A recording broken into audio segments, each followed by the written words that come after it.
اللهم صل وسلم وبارك على سيدنا محمد وعلى آله وأصحابه أجمعين. ازيكم حبايبي عاملين ايه؟ يا رب تكونوا دايما بخير. أهلا وسهلا بيكم، نورتوني وشرفتوني. الناس اللي زورتنا جديد في القناة، اخواتي وحبايبي، يا رب نكون عند حسن ظنكم ونكون اخوات دايما يا رب. قومي بقى كده هتنشطي كده، يوم روتين كده نروق ونشوف اللي ورانا. أكيد طبعا يوم الأجازة بالنسبة لي بيكون مفيش قعاد، مفيش أي حاجة، بيبقى فيه كله كده حبة نشاط. نشوف ايه اللي ورانا. طبعا الغسيل دوت أساسي، زي المواعين كده بالظبط، بيتكاثروا ذاتيا ما بيخلصوش. نخلص اللي في الغسالة ننشره، نلاقي اللي على الغسيل اللي في الحبل عايز يتطبق، واللي عايز تشغل الغسالة عليه من أول وجديد. نشغل دور وننشر التاني، وربنا كده يا رب يدينا الصحة ويعيننا ويقوينا على تربية أولادنا. وطبعا احنا بنقول كده، بس احنا طبعا بنبقى فرحانين ان احنا ربنا يدينا الصحة كده ويكرمنا في أولادنا يا رب، ويقدرنا على رعايتهم وخدمتهم زي ما أهالينا طبعا عملوا معانا وربونا. يا رب اعنا وقدرنا يا رب ان شاء الله. طبعا الغسيل دوت، اي نعم احنا بنبقى زهقانين منه، ان هو كل شوية نغسل ونشيل اللي على الحبل ونحط نشغل الغسالة من اول وجديد. بس طبعا رزق من عند ربنا. ربنا يدينا الصحة ويعيننا ان احنا نتنينا كده ايه، نراعي ولادنا يا رب، اللهم امين، ويدينا الصحة كلنا يا رب، اللهم امين. هنا بقى ايه، طلعت اللي في الغسالة الاول عشان اروح انشره، وبعد كده ايه قلت احط دور تاني عبال ما اخلص كده شوية حاجات في الشقة، يكون هو خلص ممكن ايه انشره تاني قبل ما انزل. هنا بقى شغلتها. البنات اللي كانت بتسألني على الدورة بتاعة الغسالة بتاخد وقت قد ايه، انا بعملها على 70 دوت يعتبر الغسيل العادي. لكن في برنامج تاني اللي هو الغسيل اللي هو اللي بيبقى متسخ قوي. المندوب قال لي لو يعني مثلا الناس اللي هم ربنا يعينهم ويقويهم، اللي بيبقوا بفرش وكده، طبعا الغسيل بيبقى متسخ زيادة، فايه ده بيبقى عايز دورة كبيرة اكتر. بس انا بعمل على 70 ديت اللي هي الغسيل العادي المتوسط. ده بيبقى حلو جدا، وقتها حلو، يعني حوالي ساعة وعشر دقايق. ده بيبقى وقت حلو جدا، بتغسل اكتر من مرة وبتغير المية اكتر من مرة، وبيبقى كويس. هنا طبعا بقى ايه، هلم اللي على الحبل علشان احط ايه اللي انا لسه مطلعاه دلوقتي من الغسالة، عبال ما اللي في الغسالة يخلص وانشرهم معاهم برضو. طبعا ايه، دوريني يا لمونة زي ما بنقول. بنلف كده في دايرة حوالين نفسنا، بس طبعا ايه ربنا هو المعين. طبعا اكيد طبعا بيبقى بنحاول ان احنا على قد ما نقدر، يعني ربنا يقدرنا ان احنا نراعي اولادنا زي ما احنا ربنا اكرمنا كده فيهم يا رب، اللهم امين. هنا هنشر بقى اللي هو انا خدته من الغسالة دوت، وشوية بقى مواعين على شوية حاجات كده، عشان هو يوم روتين كده من اوله لاخره. بس في الاخر طبعا الواحد بيقعد بقى يفكر بالليل هيتعشوا ايه، هنعمل لهم اكل ايه. فطبعا عملنا الغدا وتغدينا والحمد لله. بس عملت لهم بقى بالليل في العشاء كده حاجة حلوة، نروق عليهم كده يوم الاجازة. نخلص بس الروتين اللي ورانا، وبعد كده ايه بالليل ده يحلها ربنا، نعمل حاجة حلوة كده مع بعض. اي نعم عملناها قبل كده، بس ايه برضو ما نستغناش عنها، يعني بمعنى اصح بتبقى سهلة وسريعة كده وحلوة، والولاد بيحبوها. هنا بقى ايه، طبعا انا وانا بحط في الغسالة بخلي الغسيل على الوش، علشان طبعا الاتساخات كلها بتبقى على وش الغسيل. اما بيطلع بقى من الغسالة بخليه على الظهر، علشان طبعا الشمس ما تخليش الالوان تغير. فهنا بقى ايه بقلب الناحية التانية، المرة اللي بقى بنشر فيها بقى بقلب على الناحية التانية، علشان يبقى ظهر الغسيل هو اللي ايه للشمس، عشان طبعا الالوان ما تتغيرش. يعني بقلب الاول على الوش، وبعد كده وانا بنشر بقلب على الظهر. طبعا ايه، واحنا بنحط الغسيل في الغسالة طبعا بنفضي الجيوب، ونلف كده لفة كلها على الجيوب كلها، حتى لو جيوب صغيرة، علشان ساعات بيبقى فيها جنيهات فضة ولا حاجة، طبعا دي تبوظ الغسالة. فلازم قبل ما احط الغسيل في الغسالة لازم الف على الجيوب كلها واقلبهم طبعا. يعني لازم كده ايه الروتين بتاع الغسيل ده لازم اساسي.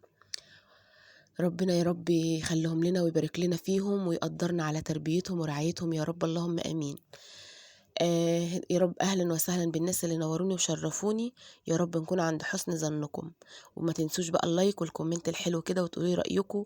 يوم روتين كده سريع، طبعًا دوّة بنعمله كل يوم. وبعدين آآ يعني بُصّوا، الغسيل والمواعين دُولة حاجتين دول يعني ما بيخلصوش، لازم تلاقي الحوض مليان مواعين باستمرار، وتخلّصيهم تلاقي مواعين تاني، والغسيل نفس النظام.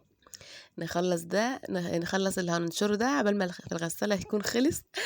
برضه إيه، دورة كاملة كده. ربنا يا رب يبارك لنا في أولادنا يا رب، اللهم آمين. ده إلا بقى كمان اليوم اللي مثلًا باشيل فيه فرش السراير مثلًا أو فرش الأنتريه، ده بيبقى بقى يوم عايز يوم لوحده بقى. الغسيل ده بيبقى يوم لوحده تاني غير اللي إحنا العادي يعني. قُلت بقى أعمل لهم كده إيه، أم علي، قُلت أدوّر الأول إيه اللي أنا مش محضّرة أصلًا إن أنا هاعمل إيه صراحة. لقيت علبتين كده أم علي في الدولاب بتاع المطبخ، قُلت بقى بس هو ده الحل. أطلّعهم كده وأعملهم بالصوت، شكلهم ما شاء الله، باللبن كده ما شاء الله والسمنة، شكلهم يفتح النِفس. بُصّوا ديّة أنا سِبت حبّة لبن فيها كده عشان تبقى طرية، لكن الطواجن ما كانش فيها لبن بزيادة. لكن الصينية دي أنا أول مرّة أعمل صنيحة أم علي في صينية ألمونيا، فقُلت أجرّب بقى هتبقى كويسة والّا إيه، وطلعت جميلة جدًا. يعني برضه لو ما عندكيش بايركس، أنا كنت طول عمري صراحة باعملها في البايركس، بحيث إنها بتبقى إيه، صينية التقديم بالمرّة يعني. أول مرّة أعملها في الألمونيا وطلعت كويسة. قُلت أدوقها كده وأشوف إيه الدنيا، لقيتها جميلة ما شاء الله بالهنا والشفا. طلّعت بقى العلبتين كده وأنا بادوّر في المطبخ، لقيتهم كده علبتين، قُلت أعملهم إيه، للعشا. وكان عندي بقى كيلو لبن كده كنت لسه جايباه وغالياه، قُلت بقى إيه فرصة، طالما الحمد لله اللبن موجود، إن هي دي بقى اتحلِّت خلاص.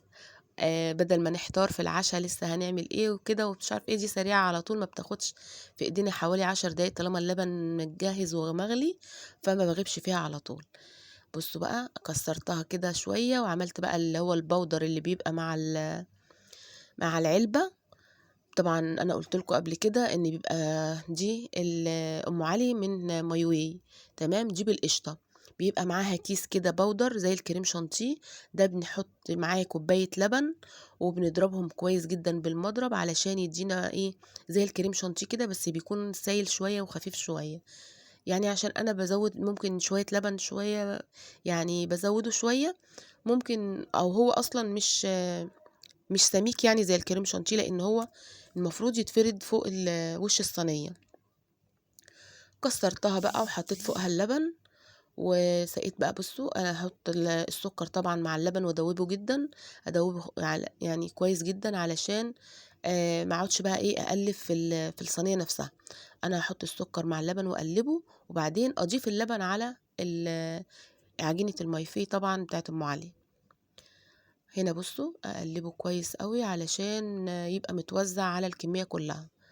طبعًا هنا عشان كنت لسه غالياه، فالوش ما شاء الله عامل بقى إيه في الجناب كده، فأخدته علشان ما يعني يبقى من ضمن اللبن يتوزّع برضه مع اللبن، ما يبقاش في وش اللبانة كده ويتساب. طبعًا لو عندِك بقى حتّة قشطة طبعًا تبقى يعني مِيّة، مِيّة. حطيها في اللبن أو حطيها على فوق الوش أو حطيها مع وأنتِ بتضربي البودر بتاع الكريم شانتيه دوّة، المهم تستفادي بيه على قد ما تقدري. ولو فوق الوش برضه هتدّيكِ الوش الحمار دوّة هيبقى حلو أوي. بُصّوا بقى أنا المفروض كنت زوّدت هنا شوية لبن كمان على الطاجن، بس أنا قُلت إن الكمية اللي في الطاجن مش كتير. بس لمّا استوت بقى طلعت إيه، ناشف شوية. فخلّوا بالكم من الحتّة ديّة، يعني النقطة دي برضه إيه، الواحد يخلّي باله منها بعد كده. أنا استقلّيت الكمية فما حطيتش لبن كتير، بس هي لمّا شربت اللبن بقت إيه، بقت كمية مش وحشة يعني كويسة.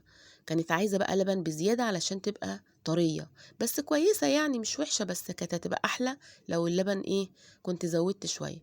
أنا بقى استكفيت بالوش اللي هو فوق الكريمة ديّة، قُلت إيه دي هتدّيها يعني الوش الأحمر واللي هو إيه، الكريسبي اللي فوق الوش دوّة.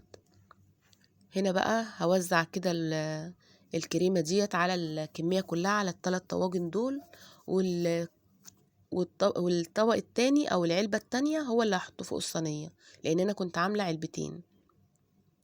بُصّوا هنا بقى ايه هوزعها كده علشان تدينا الوش. ما شاء الله طعمها جميل جدا، جربوها. ويعني بصوا يعني حاجة سريعة ما بتاخدش وقت معانا، وفي نفس الوقت بتعجب الولاد صراحة يتعشوا بيها. ممكن يفطروا بيها الصبح، اللي نازل مثلا لشغله او حاجة، يعني بتبقى حلوة كده. ممكن اعملها من بالليل واحطها في التلاجة للصبح بقى، للي ايه هينزل قبل ما ينزل كده ياخد ايه طاجن او قطعة كده من الصينية الكبيرة، اي حاجة يعني. بتبقى جميلة قوي، بتبقى بالمعلقة كده على السريع، مش محتاج بقى ولا يعمل سندوتش ولا اي حاجة. والطواجن ما شاء الله الصغيرة دي بتبقى كده ايه يعني جاهزة كده على طول.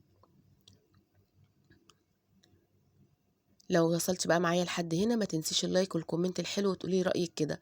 عملنا روتين وعملنا ام علي مع بعض، ويا ريت بقى تقولي رأيكم في الفيديو السريع دوت.